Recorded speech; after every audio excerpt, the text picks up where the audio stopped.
Hey guys, welcome to Get Busy Watching. I'm your host, Honest Dan. Let's talk movies.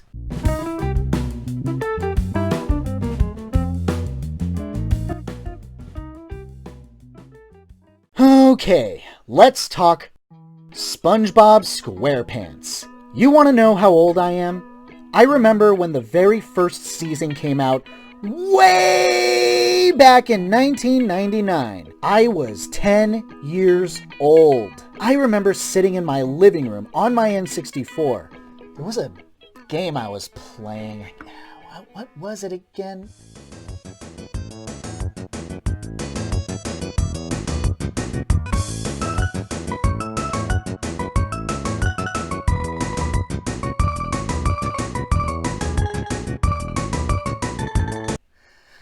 I am so sad.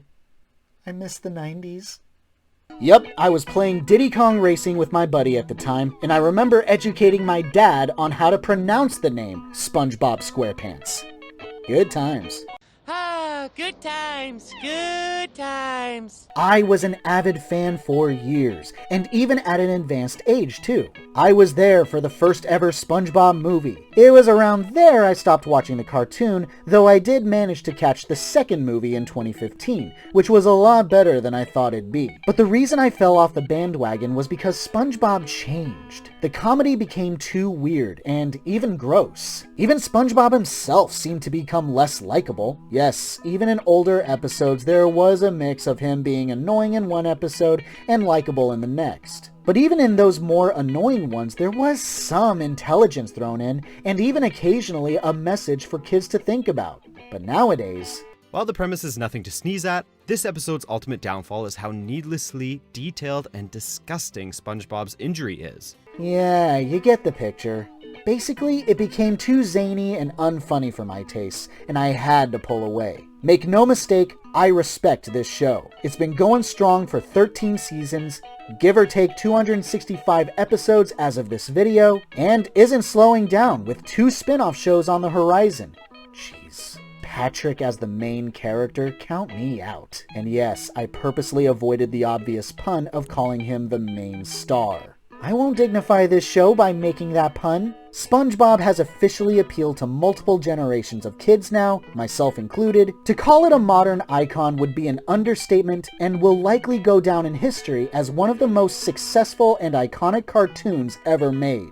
Tell me you'd be surprised. Even though the show isn't for me anymore, I'm glad it still entertains kids and families everywhere, and will likely continue to do so for years to come. Truly, rest in peace, Steven Hillenburg. Gone, but certainly not forgotten.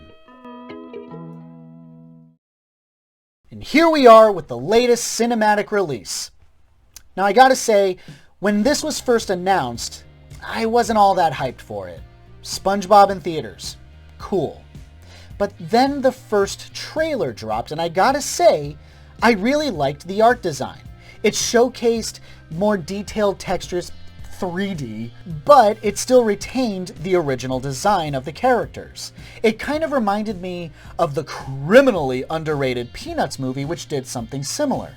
So, I'd be lying if I said at this point, I wasn't at least passably curious. Yeah, the humor seemed like it was very kid-centric, but I was curious as to why Gary disappeared and what he was doing in Atlantic City. So, was this nautical nonsense something I wished? This is my honest opinion of the SpongeBob movie, Sponge on the Run.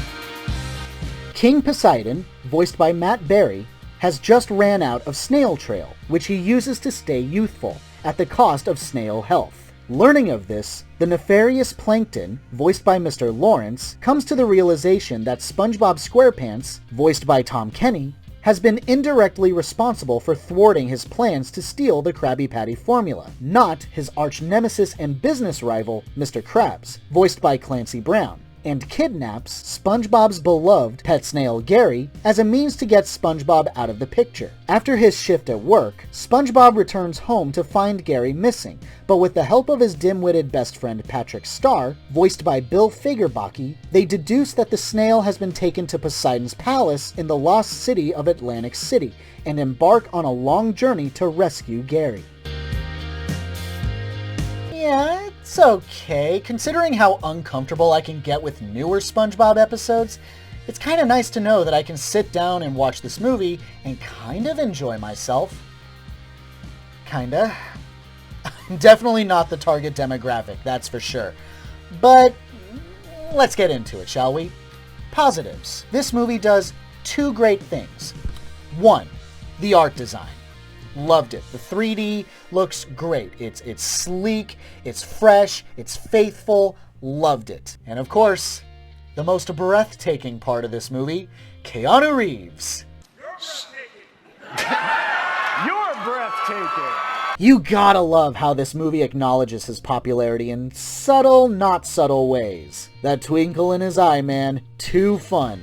But what really struck a chord with me was how even Keanu Reeves, playing a character who is supposed to be sagey and wise, the pinnacle of calm, cool, and collected, even he will get frustrated and annoyed with SpongeBob and Patrick. Oh, thank God, even he understands. From this point on, it's a mixed bag of quality and jokes. A few are funny, some just charming enough to keep me from groaning, some simply don't land, and a few gross out jokes here and there that certainly made me cringe. And anyone else feel like they missed a huge opportunity to explain that Gary's snail trails are what's kept SpongeBob so youthful over the years? I was seriously waiting for that, since in the beginning, Gary is crawling over SpongeBob's face, and the whole plot involves Poseidon using those same snail trails to hide the imperfections on his skin.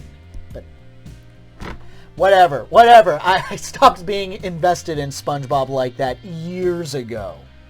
Now on to the negatives. I will never understand why movies like this can't think outside of the box in terms of gross out humor in kids' movies. Yes, I know, kids will laugh at anything. But don't you, writers, people who work in the film industry, don't you want to create something that will resonate with kids years down the line into their adulthood? Not every adult is going to grow up enjoying gross out humor like this. No one's saying you have to be Pixar in order to make good movies, but effort.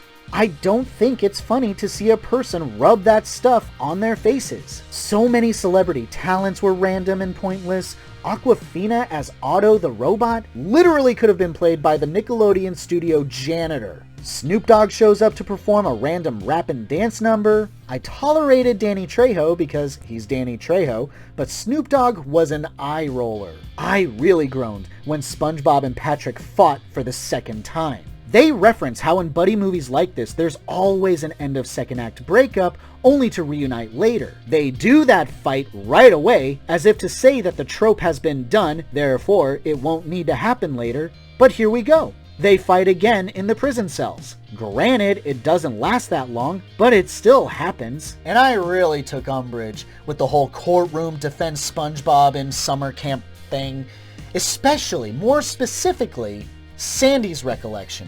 It effectively rewrites how Sandy and SpongeBob actually met. So, what's your name? Sandy. So, what do y'all call yourself? I'm SpongeBob! Don't mess with early SpongeBob, Nickelodeon. That was a sacred time in cartoon history and my childhood. You made this personal. Met in summer camp. You can take your camp coral and shove it right up your mother...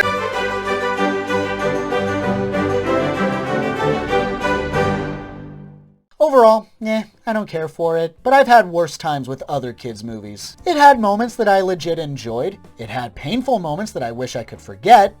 But for the most part, it's an inoffensive kids movie. If you've got those, I'm sure they'll enjoy themselves just fine. And good for them. As for any older audiences, you can pass. You're not missing much. My honest rating for the SpongeBob movie Sponge on the Run a 3 out of 5.